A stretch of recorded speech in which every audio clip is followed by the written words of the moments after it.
O basquete não para, gente, e sejam todos bem-vindos ao Cas Basquete. E hoje vou falar sobre como foi a primeira rodada da NBA no ano de 2025, ou seja, como foi a primeira noite da NBA em 2025. A primeira noite na NBA em 2025 contou com mais de 5 jogos, né? Mas eu vou trazer aqui alguns jogos que foram muito, mas muito disputados, que mereceram realmente muito highlights, muitos destaques, e houve momentos muito, muito decisivos e muito importantes, cativantes praticamente, né? Foram vários jogos, grandes jogadores se destacaram, eh, como Karl Anthony Towns, De'Aaron Fox, eh, Jalen Green, o próprio Alperen Sengun também se destacou bastante. Michael Bridges também foi um dos grandes destaques desta jornada de NBA, né? Então, eu vou começar a falar justamente do confronto entre New York Knicks e Utah Jazz. O confronto do New York Knicks e Utah Jazz foi um confronto bastante apegado nos dois primeiros quartos, ou na primeira parte, né? A defesa dos Knicks foi muito importante. A defesa dos Knicks foi fundamental para que o Knicks continuasse na frente na maior parte do jogo e selasse a vitória por 119-103. O Utah Jazz sempre conseguia responder, ora por Jordan Clarkson, ora por Lauri Markkanen, mas no final o New York Knicks, com a atuação absurda, gigantesca de Karl Anthony Towns, o K-Towns, então ele conseguiu transportar, conseguiu levar essa equipa juntamente com Michael Bridges, que fez 27 pontos, né? Mais uma atuação consistente de Michael Bridges, ajudando ali a ausência de Jalen Brunson, né, que está machucado, e mesmo assim não se fez tanto assim, não foi tão notória a ausência de Jalen Brunson, porque Cat Towns e companhia conseguiram mais essa vitória, conseguiram uma vitória muito importante. Aliás, foi a 9ª vitória seguida do Knicks, e Cat Towns fez 31 pontos e 21 rebotes, né? Aliás, falando em Cat Towns, ele foi considerado, né, foi eleito o jogador do mês de dezembro, em parceria ou juntamente com o Shai, né? Então, esses dois jogadores estão voando nesta temporada, e o Cat Towns é também um dos responsáveis por essa sequência absurda de 9 vitórias consecutivas do New York Knicks, que está aí atrás do Boston Celtics, que está caçando, né? Bem atrás do Boston Celtics, só está esperando o Boston Celtics perder um jogo ou escorregar, que eles aí pegam a segunda posição, porque alcançar o Cleveland Cavaliers vai ser muito difícil. Vide o Boston. Boston está tentando, mas não está conseguindo. Então, foi assim o jogo do New York Knicks com Utah Jazz. Foi um jogo muito, muito equilibrado na primeira parte, também no terceiro período. Já no último período, o Utah Jazz tentou até uma recuperação, mas não foi suficiente. O ataque do Knicks foi muito bom, foi consistente em termos de pontuação, e a defesa foi sufocante e foi bastante agressiva também. Isso fez a diferença no final do jogo. Bom, pessoal, agora vamos para o jogo entre o Houston Rockets e os Mavericks, entre o Dallas Mavericks. Dallas Mavericks, que nesse momento está sem Luka Doncic, que está lesionado, está machucado, continua no DM ainda, mas contou com o regresso de Kyrie Irving. Kyrie Irving não fez uma atuação bastante discreta, não conseguiu impor o seu fio de jogo conforme nós estamos habituados a ver o Kyrie Irving manejando a bola, fazendo aquelas atuações fantásticas, né, dignas de Kyrie Irving. Não foi possível nesta noite, mas alguns jogadores se destacaram no Dallas Mavericks, como o Grimes, né? O Grimes se destacou bastante, né? Foi ele, inclusive, que teve a maior pontuação, que estava tentando manter o Mavs no jogo. Mas o Houston Rockets foi superior. Bom, como é que foi o jogo, então? Este jogo também foi um jogo equilibrado. O Mavs, inclusive, começou melhor.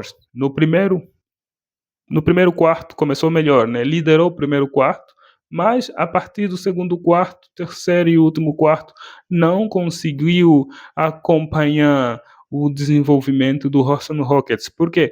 Porque o Houston Rockets no primeiro quarto não entrou muito bem. Se o Mavs entrou muito bem, o Rockets não tinha entrado muito bem. E o Rocket só começou a aparecer, praticamente, só começou a crescer a partir do segundo período, que foi o período que conseguiu levar vantagem, tanto naquele momento, estou falando em termos de período, como também no jogo em si. Ou seja, já no segundo período ou no segundo quarto, o Rockets conseguiu se sobrepor sobre o Mavs, venceu o período e também já foi para o intervalo vencendo. É, Estrelas do Rockets começaram a se destacar a partir do segundo período, como o Alperen Sengun, que saiu com 23 pontos. O próprio Jalen Green também se destacou bastante, anotando 22 pontos. O Cam Whitemore,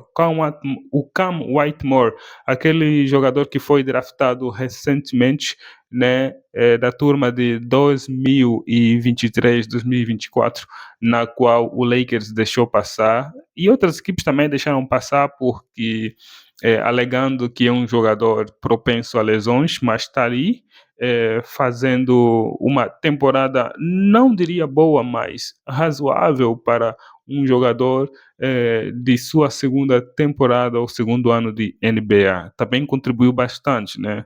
Aliás, ele foi um dos primeiros que começou a querer, já começou a puxar o Rockets para o jogo. Então o Rockets começou a crescer bastante, e acertou o Ime Udoka, acertou a defesa e o ataque só foi fluindo, né?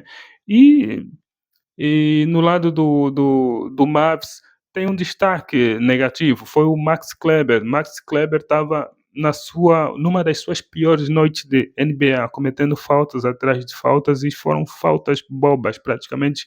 E o Rockets foi aproveitando essas faltas, convertendo em pontos, que permitiu um distanciamento muito bom, que no final só foi gerindo essa vantagem. Então, este jogo foi um jogo bem disputado também, né? Agora vamos para o jogo do Sacramento Kings Philadelphia 76ers. Gente, Mike Brown foi demitido de uma forma muito triste. O cara estava caminhando para o aeroporto e de repente recebe um telefonema eh, do, do, do, do GM do, do Sacramento Kings, dizendo que, ó, cara, você não vai poder continuar com a gente mais nessa temporada. Aliás, você não vai poder estar presente no jogo de hoje, né? Então, infelizmente, você está demitido. Nossa, imagina ser demitido dessa forma, é uma crueldade, né? Enfim, o esporte tem dessas também, né? Isso ultimamente tem acontecido bastante na NBA, inclusive a demissão do Frank Vogel. Quem se lembra da demissão do Frank Vogel, né? Também foi uma demissão que foi muito falada, causou muita comoção entre técnicos, principalmente, e até críticos do esporte, insiders da NBA. Bom, foi um jogo equilibrado também, foi um jogo bastante disputado. Destaques para De'Aaron Fox, que carregou a sua equipe, contribuindo com 35 pontos. Aliás, foi a segunda vitória do Sacramento Kings após a demissão de Mike Brown, né? E também contou ainda com contribuições de DeMar DeRozan com 18 pontos, Malik Monk convertendo 20 pontos também. Então, a garra toda do Kings contribuiu bastante desta vez. E O Kings que neste jogo estava perdendo por 14 pontos de diferença bem na reta final do jogo. Então, o De'Aaron Fox encarnou ou praticamente se superou nesse jogo e liderou a equipe, superando, tirando a vantagem de 14 pontos, botando o Kings no jogo e nos minutos finais foi decisivo. eh, Fazendo muitas contribuições para que o Kings vencesse este jogo, né?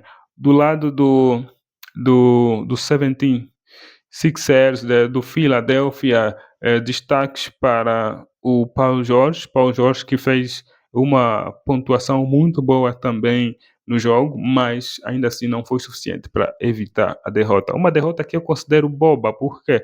Porque o Philadelphia estava vencendo por mais de 14 pontos no jogo, isso em 2 momentos, e nesses 2 momentos o Kings conseguiu superar. Então, o Kings tirou a vantagem de 14 pontos 2 vezes neste jogo. Ou seja, o Philadelphia 76ers não soube gerenciar o jogo, né?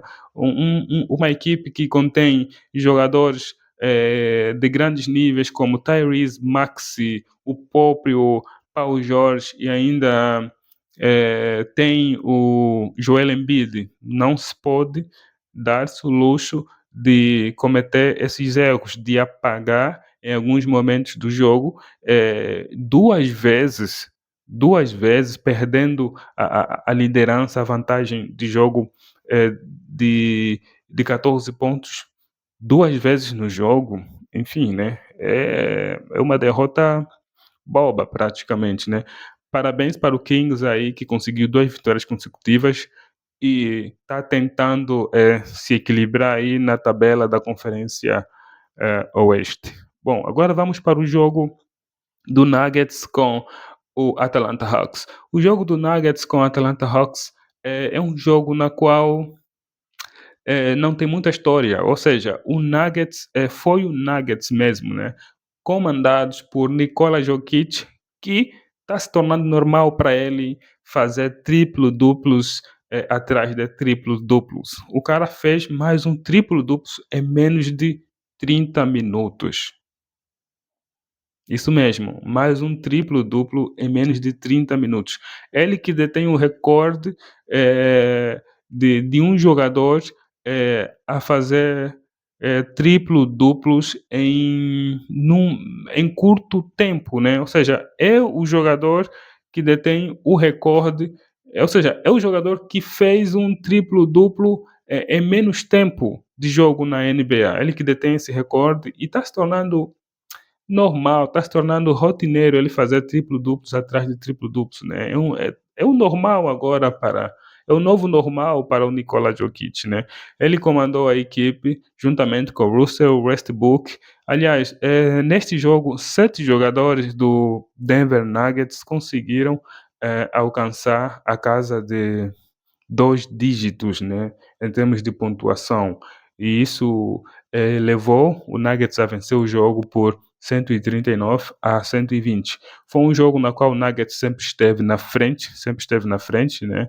E no final só foi confirmar a vitória. No lado do Atlanta Hawks, o Trae Young tentou fazer de tudo para evitar essa vitória, mas não foi o suficiente. Trae Young que marcou 30 pontos e fez mais de 8 assistências, mas não foram suficientes para evitar a derrota frente ao Nuggets, que foi muito bem e atualmente agora ocupa a 4ª posição na Conferência Oeste, com 19 vitórias e 13 derrotas, né?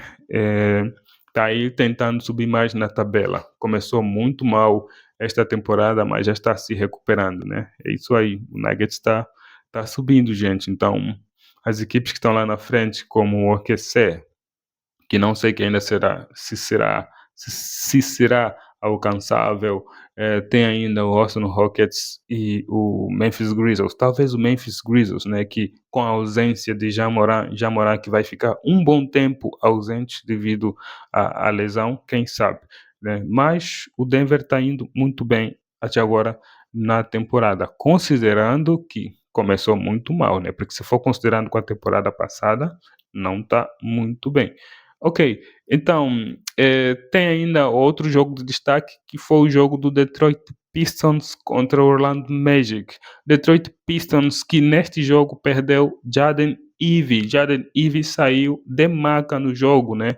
Ele que sofreu uma ruptura na fíbula esquerda, ou seja, o Cole Anthony, o tal de Cole Anthony, caiu em cima do Jaden Ivey. Imagina um jogador com mais de 90 quilos caindo em cima da tua perna. Você não causar grande estrago, enfim, tem que agradecer, sei lá, alguma coisa assim. É, né? Foi uma lesão muito grave, né. Aliás, essas lesões na NBA estão se tornando cada vez mais frequentes, mas é uma lesão grave realmente, né, que merece uma dada atenção, já que ele vai ficar fora praticamente por toda a temporada. Isso se o Detroit Pistons não for para os playoffs, né, que tudo indica, porque é uma equipe que está em reconstrução, teve a sua pior campanha na temporada passada, nessa temporada já está se recuperando, está havendo mais entrosamento, os jogadores que eram poucos experientes estão se tornando cada vez mais experientes, como Cade Cunningham, o próprio Jaden Ivey, que foi draftado pelo Detroit Pistons, né, que já vai na sua terceira temporada. Então, foi um jogo eh, na qual o Pistons levou vantagem na maior parte do jogo, que só no terceiro e no quarto período Jalen Suggs tentou uma reação. Jalen Suggs e o KCP tentaram uma reação no lado dos Magic, mas não foi o suficiente para evitar a vitória dos Detroit Pistons. Não foi suficiente para eles conseguirem também, por Magic conseguir vencer, né? Magic perdeu mais uma, já está com um saldo de 4-6. Nos últimos 10 jogos, ele só venceu 4 e perdeu 6, e já está quase perdendo a quarta posição para o Milwaukee Bucks, né? Então, se não ter muito cuidado, vai perder a quarta posição, porque os seus desfalques, os jogadores lesionados, ainda não têm previsão de volta, e o Magic está se virando com o que tem, né? Então, é normal essas derrotas atrás de derrotas, né? Poderia estar pior, está na quarta posição ainda, está muito bem, está com saldo positivo ainda. Já o Detroit Pistons está subindo, né? Está nesse momento na nona posição, e se continuar assim, pode mesmo chegar até entre os sete, né? Quem sabe, né? Porque ele está numa fase muito boa. Nos últimos 5 jogos venceram 4, né? E se continuarem assim, vai ser muito bom para eles. Eu não sei se eles vão conseguir manter essa toada de jogo, esse ritmo, já que perderam um dos jogadores mais importantes no elenco, que é o Jaden Ivey, que em termos de aproveitamento só está atrás do Cade Cunningham, que é o líder e o jogador com maior aproveitamento neste momento no Detroit Pistons. Pessoal, então estes foram os jogos que marcaram a primeira noite da NBA em 2025, e foram jogos bastante disputados. É isso que eu trago para hoje em termos de NBA, que marca a primeira noite da NBA, a primeira rodada da NBA em 2025. Não se esqueça de curtir, não se esqueça de comentar e não se esqueça de compartilhar o meu conteúdo, e também não se esqueça de se inscrever no meu canal, principalmente para você que está acompanhando o meu canal, ou que está assistindo ou curtindo o meu conteúdo pela primeira vez, ok? Se inscreva aí, dá uma força aqui, e até o próximo vídeo, pessoal, ok?